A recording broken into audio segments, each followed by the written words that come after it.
There. This will do much better here under the light. Soon they'll be big enough to transplant, so I better get started on setting up the system that will support them. I've decided to use an active drip system in my grow room. I will have all my plants connected to it for easy maintenance.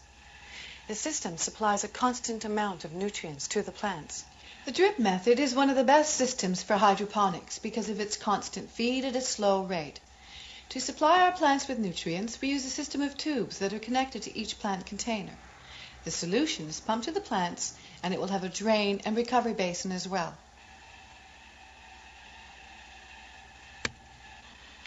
Here we have the beginning of our system. The pump forces the solution out of the reservoir and into the tubes. Each pump has its own capacity for moving water through the lines. My pump can move about 20 lines, but here I'm only using 4. The solution then goes to the plant container and back to the reservoir along the fiberglass trough. The main line runs along the side here, with this spaghetti tube bringing the solution to the plant container. The emitter will regulate the rate of drip from 0 to about 2 gallons per hour. This is rock wool. Comes in many sizes and shapes. This amazing material has many applications for home hydroponics. So why don't we learn a little more about it and some other forms of plant support? Can you explain what growing mediums are available? Growing mediums available starting with, there's perlite and vermiculite you can use, and if you mix those two together they make a good rooting grow medium. There's lava rock or expanded clay. Lava rock is a natural source, of course, and expanded clay is man-made. And then there's rock wool, which is rock that's been melted down at 2,500 degrees Fahrenheit, and then it's formed into fibers in the same process that cotton candy is made, and then comes in all shapes and sizes, put into slabs. What are the advantages of rock wool? The advantages of rock wool are that it's a fibrous material that provides a lot of oxygen to the roots. There's 20% air in there even when it's completely saturated, and it's also very easy to transplant. So at each stage of the plant's life for transplanting, it's just as much as taking the cube and setting it on another cube or another block of rock wool. What is the best use for expanded clay? Expanded clay would be good for hydroculture containers or any type of container growing. How often do you need to water your rock wool? If you're in a system with a pump, you can have the pump coming on about, say, an hour in the morning, an hour in the afternoon, total of 2 hours. And if it's just in a container and you're hand watering, you can water until there's about a 25% runoff once a day. And how often do you need to water expanded clay? Expanded clay, again, if you're on a pump, it can be run through for about 8 hours. It drains very well.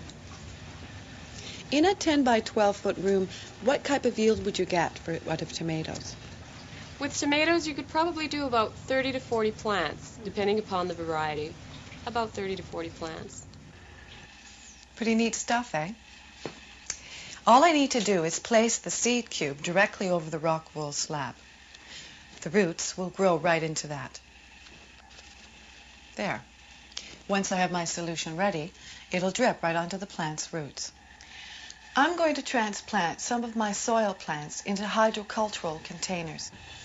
Before I put this plant into the pot, I'm going to cut back the roots a bit. When I'm converting soil plants to hydroculture, I must be very careful to remove all the soil, as the roots could rot if I don't. To support this plant, I'm going to use expanded clay, or pop rock.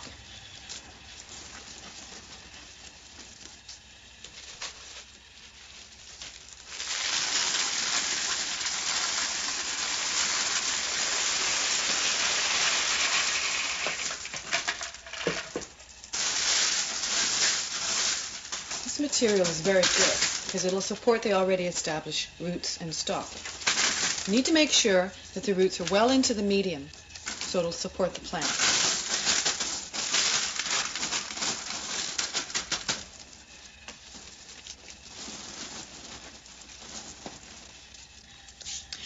For this plant, I used a reservoir pot.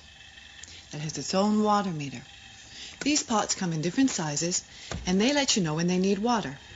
These different planters are great, as you can have a plant in your living room or den and still have the benefits of hydroponics. Now that we have a working system for the plants, let's find out a little more about the nutrient solution. There are many different mixes available on the market today, and all you really need to do to prepare them is add water. What is the procedure in mixing up the nutrient solution? Okay, first of all, you fill your nutrient reservoir up with water. Then you'll test for your pH, and you want your pH to be between 5.8 and 6.5. At about 6.3 is ideal. And if you have to adjust the pH, you can bring it up. And if you have to bring it up, you can use a product with either potassium bicarbonate or potassium hydroxide. If you have to bring it down, you can use something with phosphoric acid or sulfuric acid. After that, you add your nutrients to the water at the recommended dose. And then once more you'll be testing it for your pH. It'll adjust slightly after you've added your nutrient, and you might have to add a little more pH up or pH down. What does it mean on the package when it says 10, 20, 30? That is the percentages of nitrogen, phosphorus, and potassium in that order. So 10, 20, 30 would mean 10% nitrogen, 20% phosphorus, and 30% potassium. Is there a good general plant food? There's not a general plant food that you can give to everything, but breaking it down, there's something more general for a leafy plant, green leafy plant, or your vegetables, or a flowering plant. Why do you need to solute or wash out your system, and how often do you need to do this? Approximately once every 2 weeks at least, the system should be flushed out because the plants use up the nutrients at different rates, and it can get very low. After 2 weeks, it is going to be very low, so that you can replenish the nutrient, flush it all out, and start fresh.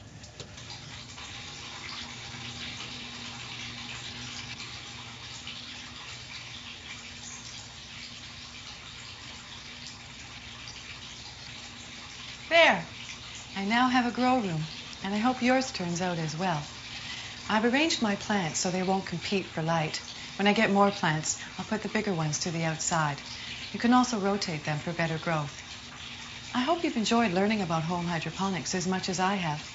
These days, more and more people are turning to hydroponics as an alternative to soil gardens. Some people are even adapting this method for their outside garden and flower beds.